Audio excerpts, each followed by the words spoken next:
The RTX 4090 long-term coverage. This is a video that is probably well overdue. I've been thinking about it a lot lately. I've been thinking about how great this card's been, how it's served me very well, how it's produced tons of videos, and there are a lot of positives about this video card. But there are also a ton of negatives, and I kind of want to get into that in this video. I also want to say that I completely understand the ownership of this video card can be kind of ridiculous. Like $1,600 to $2,000 is ridiculous money. It's a price of more than a lot of people's computers. So I understand that owning this card is like a massive privilege. And yeah, I just want to put that out there. Also, I didn't even start with this card. I got lucky. Shout out to Mel for actually giving me this card after my 4080 from Zotac died. I RMA'd it, and during that process, he let me borrow this indefinitely, and then took my 4080 in a trade along with some other things. So that's how I ended up with this card. Still to this day, and in gaming, it's almost too much power occasionally. But that being said, let's just jump into the bad things first. So starting off with the biggest negative, and the one that's been haunting me from the very start, many of you guys know what I'm going to say, the 12-volt high-power connector. You are saying that it's possible that the user used the card without the 90-degree cable mod adapter, and that may be what caused the connector to melt. My head is spinning. Connectors, and we also emailed Cable Mod, which makes the adapter that's shown in this particular video. Now, in this process, we immediately learned from Cable Mod that it was the customer for the card that was shown in the video, and also a lot of other cards that were recently sent to Northridge.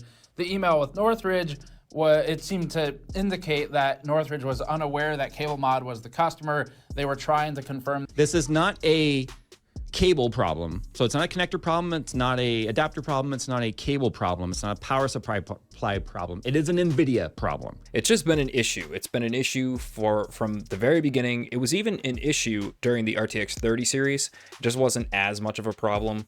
We didn't have like melting connectors or anything, but we had a lot of issues with cables, fitment, and just the design overall is just not that great. You're limiting the size. The size has gotten a lot smaller.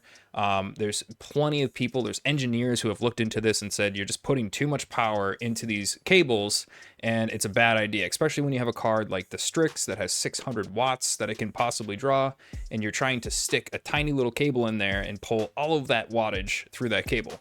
And then you add a 90-degree adapter from a company like Cable Mod, and boom, then you have real problems. The reason why this is the #1 issue for me is the stability aspect. I like to walk away from my machine, render out videos. I don't just do YouTube, I do videos for other people as well. So having that ability to walk away from the computer and trust that there's not going to be an issue is a major factor. It's almost equivalent to like buying a supercar and parking it in a parking lot and they're just like hoping that no one's going to hit you with a carriage. You're always worried about it, you're always thinking about it. And it's one of those things that just really sucks about owning the 4090. And I've been lucky enough not to have any problems. I'm not overly checking the PCIe, the 12-volt high-power cable. And I think a lot of people actually over-check them. Like they're constantly checking them every few weeks. And then you're wearing that cable out, probably causing more issues than actually you checking the cable to see if it's melted. So that's one thing I've like tried to do, you know, I just make sure it's really tight in there. Made sure my card is vertical and the cable is going in with a nice curvature. All of that kind of stuff I think helps long term. I am running a Cable Mod cable. They seem to be a little bit sketchy. People have had real issues with Cable Mod. Personally, I've been pretty lucky except for one cable I had a while back. The 90-degree adapters, like I said before, never tried them. Do not try them. They are literally been, they're pulled off the market. They have been recalled.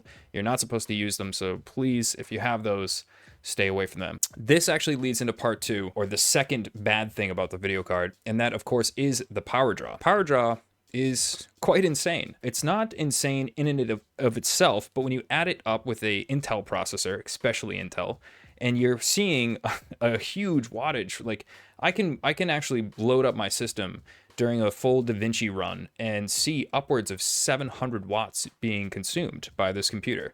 So once you do that and you add like gaming and, you know, a lot of workflow, you start to look at that and you start to look at your bill that you get every month, and you actually see it. You will see a bigger bill every month running this card. 4080 was quite a bit better, not huge, but a decent amount better. I would say something like if you're doing video editing and like you're not too crazy about games, you can get away with the 4070 Ti Super, have that efficiency, and not be too, like, you don't have to go with 4090. Up next is the price, or MSRP. The MSRP was supposed to be $1,600, and of course you have taxes and stuff like that you have to consider, and the Founders Edition did stay in that range, but all of the other video cards were way above that.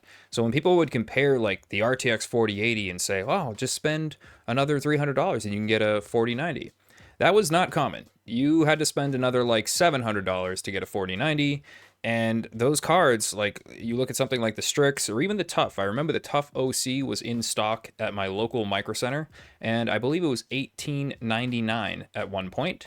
So that, and then having a second wave of these cards come out during the AI boom was even worse, where these cards were reaching upwards of $2,500, $3,000. I was seeing prices quite all over the place. Like it was pretty wild. A white Strix 4090 could be $2,999. The last gripe I have with this card is the size of it. It's a ridiculously huge card, and I have the Founders Edition, which is a bit smaller than the rest of them. The Gigabyte Aero, the Gigabyte Aorus, the Strix, pretty much all of the typical cards, even the Zotac 4080 that I had was absolutely massive. It was so big that the fans in vertical were nearly touching the glass on my Inwin Tau 2.0, which is a large case. It's actually a pretty big case. It's not internally sized very well, like something like an O11 XL, where you have a lot of space for a card that chunky. My case is very kind of like angular, so it runs into some restrictions, and that's why I went with the Founders Edition. Well, I didn't really go with the Founders Edition. When I was given the Founders Edition, I had the choice of water cooling it or leaving it stock, and I decided to leave it stock just for the heck of it, because I think the cooler looks good. But again, going back to the size of these cards, it's a huge gripe. It's like when you see the Strix 4090 in person and you put it up against your hand, pretty much the size of your video cards, pretty much the same one. Just got a few broken fans, and this is the size of new video cards. It's just insane. I have a few pictures, I have a few videos, I'll throw them up on the screen. Yeah, just seeing them in person, it was like, it's almost comical. I laughed out loud the first time I unboxed a Strix 4090.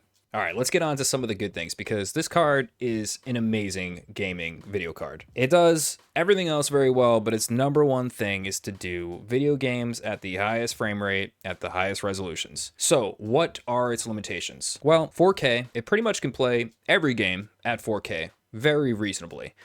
Even with RTX on, some games like Alan Wake, for an example, which I personally think the engine is just not well optimized and it's broken, whatever, and we can go on this whole rabbit hole of video game engines and how things work. But for the most part, most games will run very good at 4K at the highest settings. I personally don't always use 4K though. I have been using 1440p. I have three screens here. I have an Asus 3440 by 1440. That's the ultra wide. That's 100 hertz old monitor. And then I have an Asus ROG 1440p traditional 2560 by 1440p, and that is my go-to screen. It's 165 hertz, and I can always break 200 FPS in almost every game that I play. Yes, there are some limitations like Cyberpunk. When you max out that game, you put all the settings up, you're gonna get lower FPS. It's just, there are games that are just so heavy, and they're almost at this point like benchmarks almost. Some of these settings that they put in the games are just completely unreasonable, and they will tank the frame rate and give you zero visual improvement. And I think that really, again, comes back to like bad optimization, and a lot of it just seems like almost like we're test subjects for what's coming. But here's my actual opinion on the 4090 and how it's going to move forward in the future. I do believe that we've hit its peak of 4K performance, and as time goes on, it's going to turn into a 1440p card. Give it a couple years, maybe by like 2026, you're going to be running pretty much everything at 1440p or doing some sort of upscaling or using DLSS on a 4K game that comes out in that year. And that's just naturally the progression of all of these video cards. You got to remember, something like the 980 Ti on the wall back there was it was marketed towards us as a 4K gaming card. So of course it's not going to be a 4K gaming card in 2024. It's a 4K gaming card of 2015. And so as time goes on, the card is slowly going to lose its performance. It's not going to lose its performance. The games are going to get harder to run, and you're going to need to, drop those settings a little bit and go back down to something reasonable like 1440p, and it's going to come sooner than you think. So this next positive is kind of funny. I don't fully script my videos, just an FYI. I have like talking points or bullet points, and I go over them and kind of just go off the cuff. And so the 4090, one of the best things that I had put down was that the temperatures are always really good on this card. The Founders Edition has been really good. The Strix, pretty much all the 4090s I've seen, I've watched being tested online, have always had really good temperatures. But then there's the hypocritical side of back when I was saying how bad the size of the cards are. This is the first time ever where we saw cards this large. Like, they're insane. And so, of course, these temperatures are going to probably be pretty good when you have, like, coolers that are, like, the size of a friggin', like, shoebox, Like, these things are massive. So, the temperature's really good. I'm almost like, I was tempted to water cool my entire computer. I was going to go with a Founders Edition water block. And I didn't do it because... one, I wanted the ability to swap the cards out to give you guys content on the channel, like the ARC review and all that stuff. But I also just was nervous about the card, possibly melting. And then the temperatures are just that good already that by changing over to a water block, I'm not going to see too much performance. That would just be almost purely aesthetic. And with, again, the prices of the water blocks being like $350 to $400, it just didn't make much sense to me. So yeah. The temperatures are amazing, though. All of these cards, the Strix, the Tough, all the Gigabyte ones that I've seen, all the temperatures have been great. Even the Zotac 4080 that I had, it was like, I'd be playing a game for a half hour and I'd see 55 Celsius. And I'm like, wow, that's like a water block. So my next positive on this card, and it's the reason why I haven't pulled it out and sold it or gotten rid of it, is the editing or video editing performance that I get out of this card is excellent. I have jumped around different video cards between like the ARC card. I've had 3080s, 3080 Ti's, 2080 Ti's, and I've swapped these cards out to test them and produce videos. Another reason why I didn't go with a water block is so I can kind of give you guys content on different cards. But every time I end up wanting to put the 4090 back in my system to edit videos, and a lot of times that can be a pain because you got to go through all the drivers and the wiping and refreshing.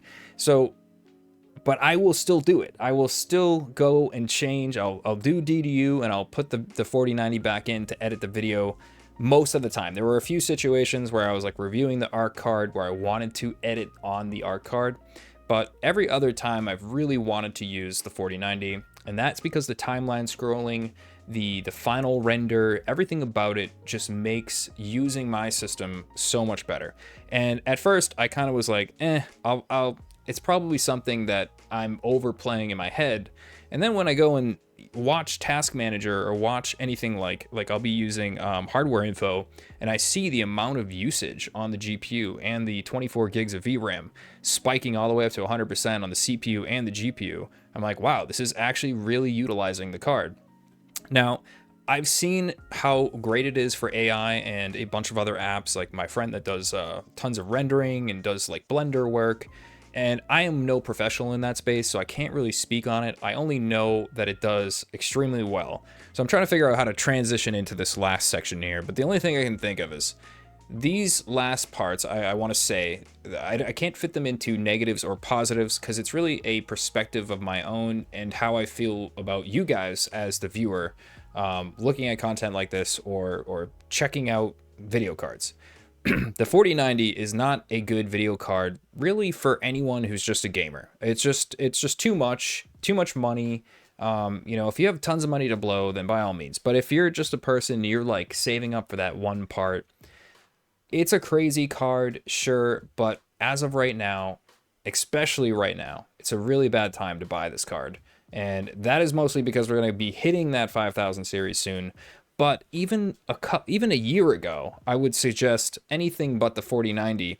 Probably not the 4080. I would say like the 4070 Ti was a decent card. And I even hate saying that because of the VRAM issue. And it's like there have been so many caveats, and that's the other thing I'm alluding to here. There's been so many caveats with Nvidia this generation that it's been a very hard generation to tell people to go out and buy. The 30 series just kicked its ass when it came to value, other than the pricing that happened because of the pandemic. There's so many things about the 40 series that have made this last couple of years very hard, like recommending them. It's been chaos, to be honest. You know, years ago, it was pretty cool. Like if you bought like a 1080 Ti, a 2080 Ti, people looked at your system and they're like, wow, that's amazing. So sick. I even remember years and years back when I built my dad a 980 Ti system, there was a bunch of kids like surrounding me as I was carrying out the parts for this build, and they were all like fascinated with the build, and they were all so interested in like how much money I spent.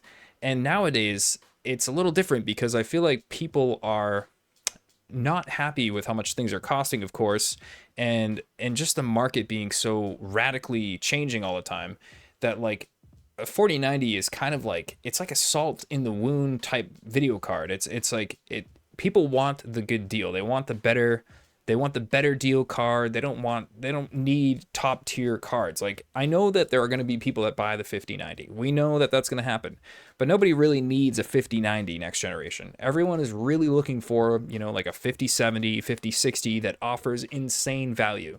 And that's what Nvidia has to bring next generation.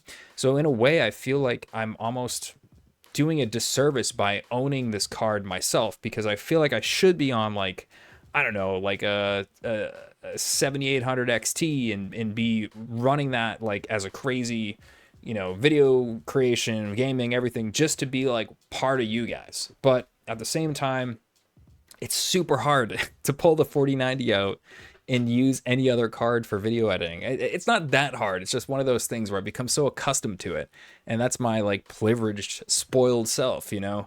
And I fully admit that. I fully admit that that's like a shameful thing, and I don't even really like owning it. Like I used to like owning the 2080 Ti class card, the 80 class card. Like I loved being like, check out my system, I got a 2080 Ti, a 1080 Ti, 980 Ti, dating all the way back. I've been doing this for a long time, and so it just doesn't feel like that anymore. And it's because people don't want to hear about the crazy video cards. They want to see the good performance cards for good deals, and that's what is important. And it's important to everybody to understand that the 4090 is a good content creation card. It's a good gaming card if you have insane money to blow, but it's really not a good card to recommend to the majority of people. And yeah, speaking of, if you want to sub to the channel, drop a sub, drop a like, leave a comment, and all that stuff helps out a ton. And yeah, I'll see you guys in another video. Peace.